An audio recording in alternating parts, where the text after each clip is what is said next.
excitement, Uranus. Someone with Venus, Uranus, the good sides of the sextiles, the trines, the not bad aspects, means this, the enjoyment of something exciting. It's okay, it's not taken too personal, it's there, it can be innovative. Sextiles and trines might point to us spontaneous innovativeness or an easiness dealing with change. But, or a kind of liking of it, but it's not intense. But if there's a conjunction, person could, I gotta be different. I don't want to be just with the guy next door or with the girl next door. I want to be, it's excitement to see something different, to someone that's exciting to attract. I want something different. Okay, I don't want to work with just a regular job. I want to have things happen for you. So there's an excitability that's fun, that's exciting, it's a nice creative effect on the emotions to not just be the same, to have that excitement, but it's unstable. And it takes one beyond the norm.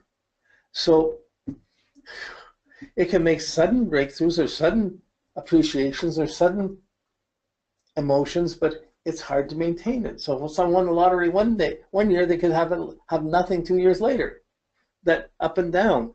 So Uranus to the Venus creates a sense of anxiety and insecurity about being good enough, about being loved, being beautiful, about getting what I'll never get what I want. It's worrisome. I'm never satisfied. It's never good enough. Whatever I got, it wasn't good enough. So someone with the Uranus Venus can, it's kind of, it's easy for heart connections or things you want to break away. To get them and to break away. Getting them is the good side. Losing them is the bad. So some of the Uranus Venus aspects can feel they're so beautiful, but they're all alone, and there's nobody who's going to ever be there for them. You know, and when someone comes, they're so eccentric, they're there for a moment, and they're not necessarily stable. But the classic thing, when they see you see often someone has Uranus Venus aspects, difficult aspects. Someone could worry about falling in love, breaking up their emotions. I'm never going to get what I'm not good enough. Worrying about falling in love, till they fall in love. And then they can worry about losing it, I'm not good enough, this isn't good enough, it's not good, where are you, what's happening, and until they drive it away. So you worry about love till you get it, and you worry about love till you drive it away. So it has this anxiety principle, a nervous, a restless, insecure emotions with the Uranus to Venus. Boy, if you have that insecurity, you still have to you have to almost overcome the insecurity and still make your Venus as good as you can in the sign in the house that it's in. But you have this worry factor, this anxiety factor. And when it hits, that anxiety, that worry, it's really going to affect the way you think and how you live and remember things. Whoa. So when you're going out, this normal thing, I couldn't take that job, or this isn't going to work, or sometimes there's an overcompensation. I better take that because I won't get anything. I'll just take that and I'll make do with it. But then you're staying somewhere you don't want, it's not that stable. So you can attract someone, you can be married, but it's hard to stay stable in emotional relationships. Contentment becomes an unstable thing. Now, that instability can create great creative artistic insights. Someone could do a great theatrical piece, someone could be part of a big performance, someone could make a great song, and they get that one hit, and it's great, and then there's no other hits to come along with it. You know, but it drives one to interpret things. The normal ways don't work for someone. The normal rules don't work. So someone might try and overcompensate, be super cautious, then they're never satisfied. Taking a job you don't like, marrying someone you don't want, but they're secure. But Venus is hardly ever content completely, so there's always this judgment. But with that Uranus, there's a tendency to feel I'm not good enough. It's not what I want isn't stable. I'm never going to get what I want. And like, so how do you justify what you're supposed to do with your life? And when you're being with your partner, say you're married, you expect that they've got you, so they should be content because you're there.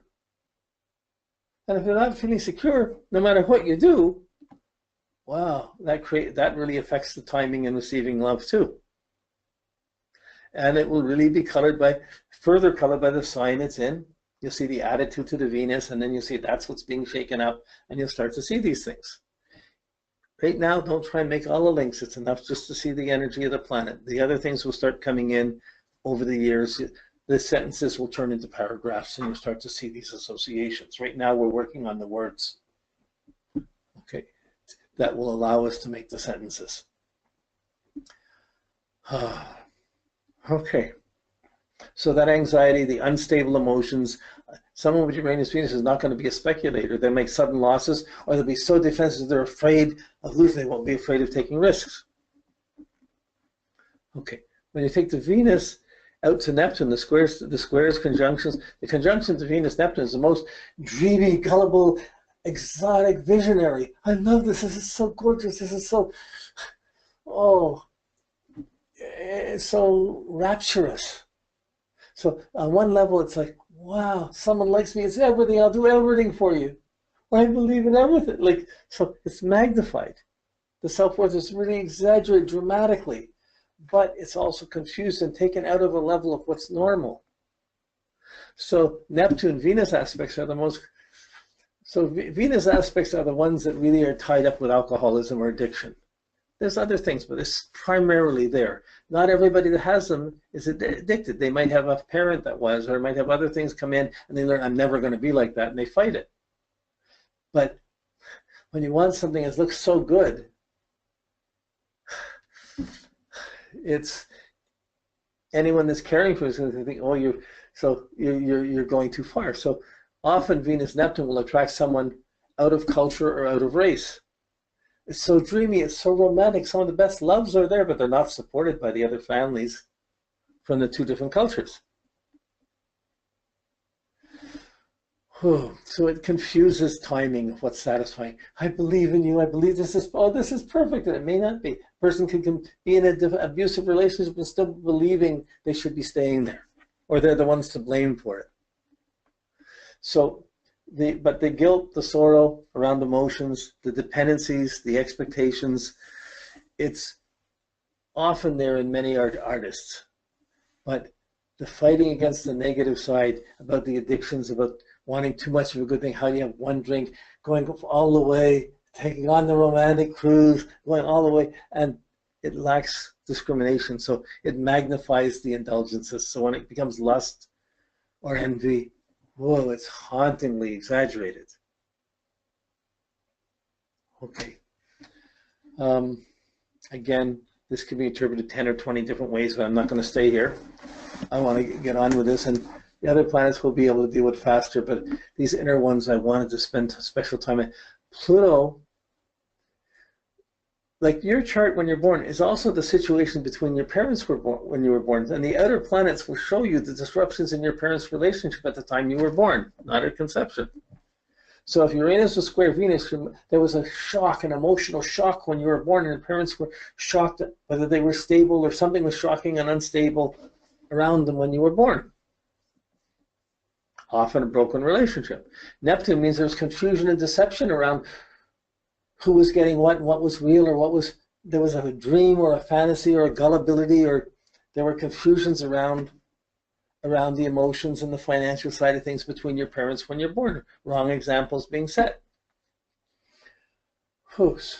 With Pluto, it's the reality check. Pluto is the harsh real. Is this really love? Is this not? Is this what I want? I don't want to be vulnerable. I don't want to have this.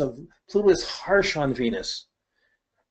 Am I beautiful? Well, you're kind of nice, but you got that mole, or you got this, your face a little lopsided. Like the things you wouldn't say. The Pluto Venus has a harsh judgment of what's beautiful or what's not. And a tendency that even if, say, we make love and I'm not satisfied, that's okay because I can't expect to get it. I'm not worth it. Like I'll put up with it anyways. So when you were born with Pluto Venus, conjunct square up position, none of them are necessarily good aspects. They allow you to control your finances, emotions. A lot of millionaires would probably have it that worked for it. But there's a fear of love, a fear of not being beautiful, a fear of not being worthy, and a sense of hopelessness, of despair and anxiety. I'm never good enough. I'm not going to get this. I better take this. So there's a capacity to take abuse, but there's also a fear of showing love, a fear of getting what you want, of being satisfied, a fear of trusting another person to come in that close. Whoa, that has its challenges. Again, we'll get to these and we'll go into these deeper at another level, but this is just the first touching of it. But this fear of love, well, it can be a fear, I'm never talented enough, I'm never good enough, and a person could be. So one of the therapies I often suggest to people with Pluto-Venus, they're usually afraid of singing. And I usually suggest they take a singing class and try to sing, because you can't half sing. You have to trust your emotions out. Then it's singing. If you don't, it's half singing. It's not there. Sometimes if someone's not into singing and it's about money or whatever, I might suggest someone go join Toastmasters, and they have to speak in front of other people until they build up their self-worth, their confidence about being liked around what they're saying. But because this confidence of Venus affects the mind so much, which affects how we live in the moment and what memories we're accumulating. Wow, it's the complex of our personal lives. You can meet a beautiful person, but if they're living in a messed up world, it's hard. You think you could be with them, but you can't necessarily save them. So these challenges come in. These are the personal things you only meet as you get to know someone personally. Their moon, Venus, Mercury, you almost have to live with them or be very close to people to see how they really work. You can see it on the outside at the office, but to know personally, you have to see the person. You have to be at their house. You have to talk. You have to share ideas and things. Venus Pluto is afraid of that type of sharing. I can share about everything, but I don't want to talk about love, about not being satisfied. About it's kind of a little more frigid. Or negatively on the other side of it, oversexed. I have to have this. I have to have this, and just pushing to use power through emotions or sensuality. Okay, that's enough. We just talked on Mercury, we talked on Venus, we've gone through these things, and you see this layer. It's the same scenario, but each planet has its own level of consciousness, and it's in the mix. So it's affected, and if it's affected by, it affects the other planets. And the stressful planets will show a predisposition to that stress being normal. Everyone in their life will have to deal with those stressful factors, with temptations, with shocks, with fears. We're all going to run across these in our life between those two layers of consciousness, no matter what. It's just not as predominant as the one that's most predominant will be the aspect that you have. So normally when you're looking at a planet in a chart, you see which ones have the stressful aspects, and you're trying to work through that, and let the other things fall away. Because when you're working on the stressful, you're working on the things that people know about and they're working with. You're tuning right into the complex of a person. Okay.